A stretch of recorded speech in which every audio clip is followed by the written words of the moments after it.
Кумтөр алтын кени Кыргызстандын эгемендүү тарыхында эң чоң афера менен коштолуп, алгачкы легендарлуу парламенттин башын жесе бир нече премьер-министрдин чуулгандуу кызматтан кетишине, ошондой эле президенттердин тактан кулашына, өлкөдө революциялардын чыгышына себепкер болгон.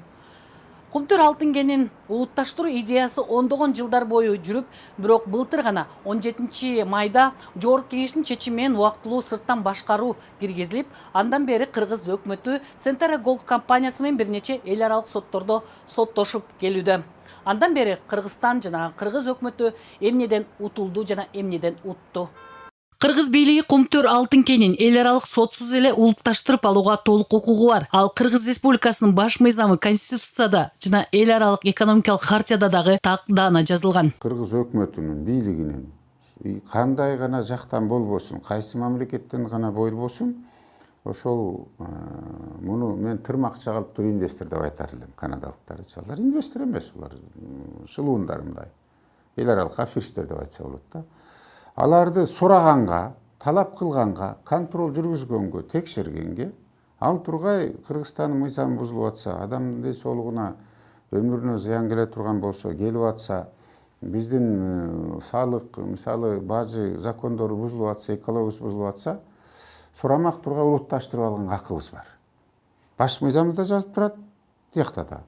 Анткени Кумтөр алтын кенин казып баштагандан бери эгемен Кыргызстан алтынын алып жыргап кеткен эмес. Тескеринче пайдадан мурда көп чыгымга кептелип, экологиялык чоң зыян тартып, аны калыбына келтирүү мүмкүн эмес.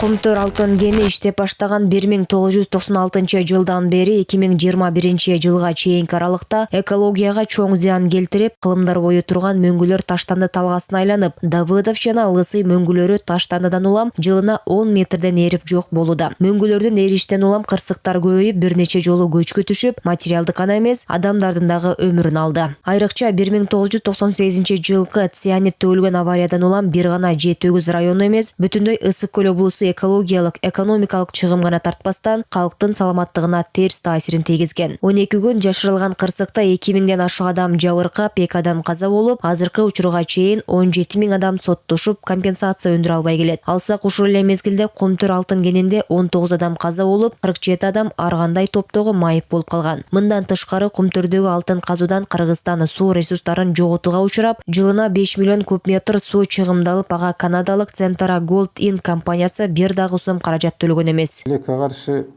атфалды жана таштандыларды ошол эле Давыдов Петровдун үстүнө бүгүнкү күнгө чейин ыркытат. Өкмөт башка жерде аныктаган жок. Анан ал Давыдов Петров деле калбай калды.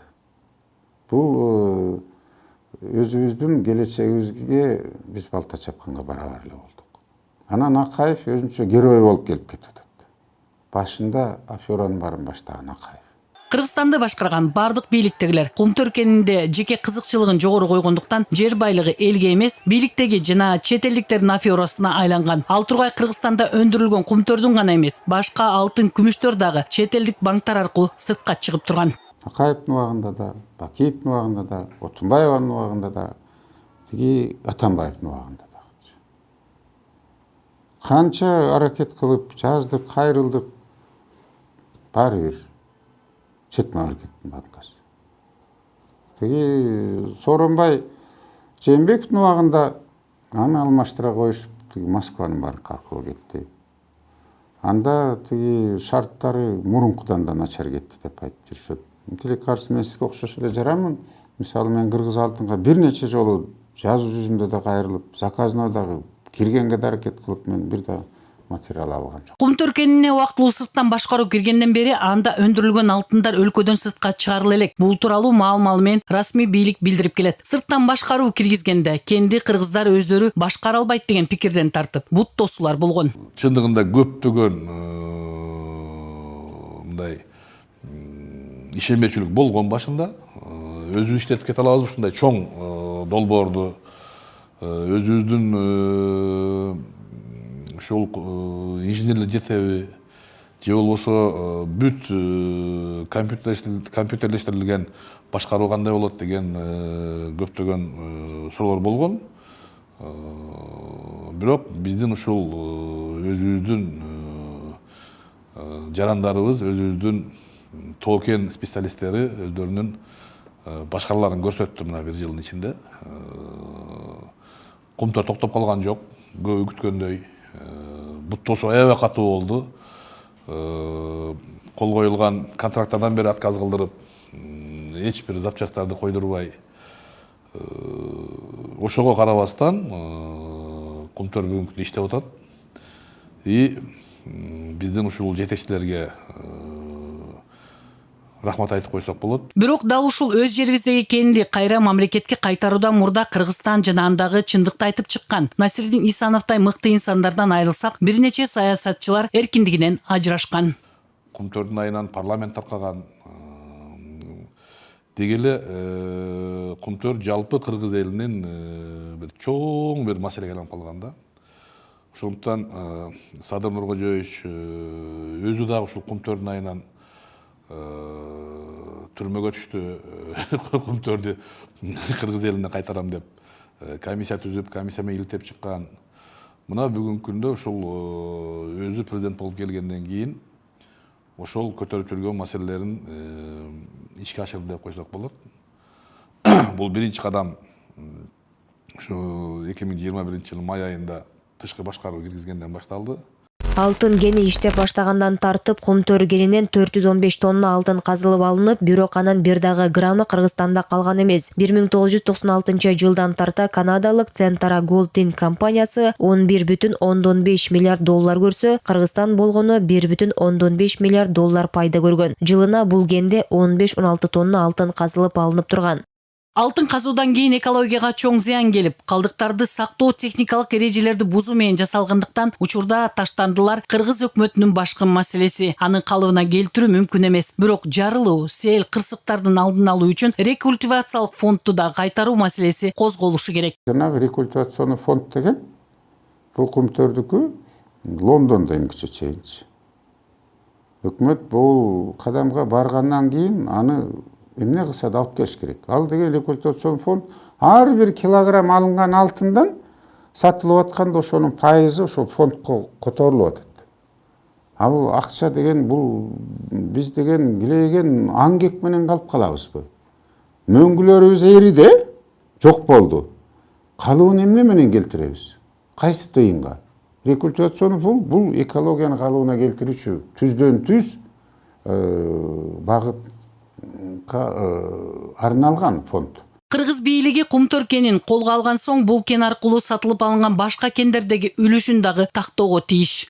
Кумтөрдүн эсебинен сатылып алынган дүйнө жүзүндө 4 мамлекетте алтын кендери бар. Монголияда, Россиянын Тыва республикасында, Турцияда, анан Канадада. Канададагы алтын кенин 6 эсе кымбат сатып алынды деп атат Кумтөргө карагандачы. Да, туура ошондой кылып коюшту канадалыктар. Бул жерде афера болду. Кыргыз мамлекети иш козгош керек болчу. Анан ал жерден уже мына 3-жылга кетип баратат. Алтын алынып атат.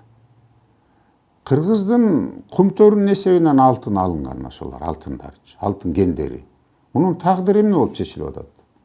Тышкы башкаруу киргизгенден бери Кумтөр кени алтын өндүрүү боюнча маалыматтарын ачык жарыялабай калды. Компаниянын мындай позициясы бир нече факторго байланыштуу. Анткени учурда соттук териштирүүлөр аяктай элек. Камека иштеп турганда, Centara иштеп турганда, алар квартал сайын ошол эле вечерний Бишкектен болобу, башка жактан болобу отчет берип турчу. Момунча алтын алынды, момунча күмүш алынды деп. Эмнегедир баарыбыз эле алтын деле айтабыз, экинчи орунда күмүш алынат ал жерденчи. Анын үстүнө бизде бул кара балта тоо кенинен бөлүнөт алчы. Тиги кыргызча айтканда, тиги фабрикадан Кумтөрдө мындай эле бөлкөлө чыгат, доре дегенчи.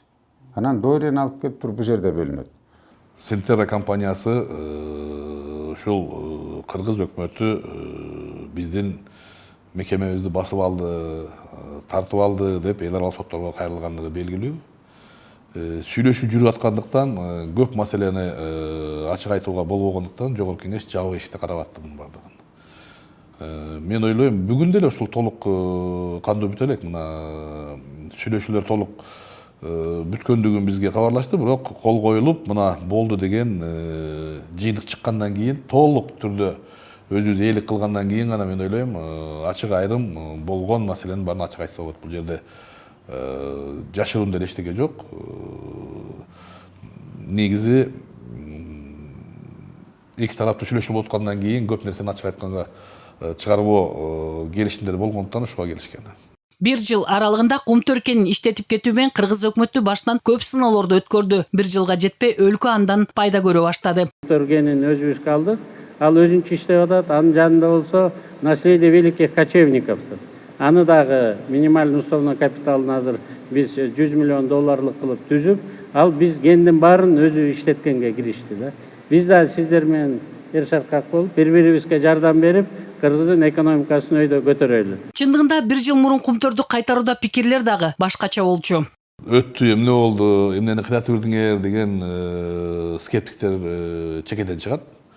Бирок негизги жетишкендигибиз бул Кумтөрдү 100% мамлекетке өткөрүп, мамлекет өзү ээлик кылып, кыргыз эли өзү ээлик кылып калгандыгында.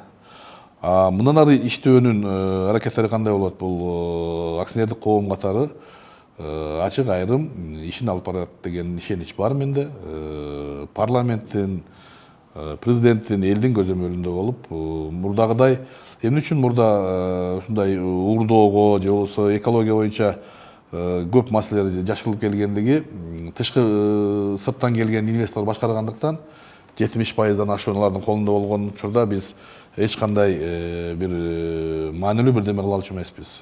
Койгон маселе дагы көбүнчө ушул директорлор кеңешинде аздык кылгандыктан добушубуз жетпей келген бул маселени чечкенге. Азыр мен ойлойм мунун баардыгы артта. Азыр уже Кыргызстандын эгемендүү 30 жылдыгындагы биринчи чоң жетишкендик деп койсок болот. Жогорудагы калк арасында берилип жаткан суроолор дагы элдин кызыкчылыгы үчүн чечилип, жер байлыгы, эл байлыгына айланып, буга чейинки бийликтин катачылыгы кайталанбайт деп ишенгибиз келет. Анткени Кумтөр бийликтин кудуретин сыноочу факторго айланган.